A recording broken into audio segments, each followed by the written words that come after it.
যুক্তরাষ্ট্রে জন্ম নিলেই নাগরিকত্ব। ১৫০ বছরের পুরনো এই নীতিতে পরিবর্তন আনতে চেয়েছিলেন প্রেসিডেন্ট ডোনাল্ড ট্রাম্প। কিন্তু এবার সেই উদ্যোগে বড় বাধা হয়ে দাঁড়িয়েছে সুপ্রিম কোর্ট।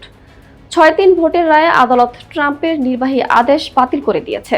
অর্থাৎ এখনো যুক্তরাষ্ট্রে জন্ম নেওয়া প্রতিটি শিশুই সংবিধান অনুযায়ী নাগরিকত্বের অধিকার পাবে, বাবা মায়ের অভিবাসন অবস্থান যাই হোক না কেন। কিন্তু প্রশ্ন হলো, এই রায় এত আলোচিত কেন? কারণ এটি শুধু নাগরিকত্বের বিষয় নয়, এটি যুক্তরাষ্ট্রের প্রেসিডেন্টের ক্ষমতার সীমা নিয়েও একটি স্পষ্ট বার্তা।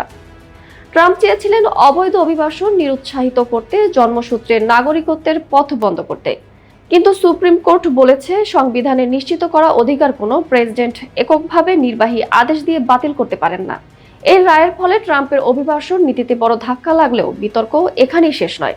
ধারণা করা হচ্ছে, অবৈধ অভিবাসন ঠেকাতে তিনি এখন অন্য আইনি বা প্রশাসনিক পথ খুঁজবেন। সব মিলিয়ে এই রায় শুধু অভিবাসন নীতির নয়, যুক্তরাষ্ট্রের প্রেসিডেন্টের ক্ষমতার সীমারেখাও আবার স্পষ্ট করেছে। অর্থাৎ রাজনৈতিক অগ্রাধিকার যতই শক্তিশালী হোক, সংবিধানের ওপরে নয়।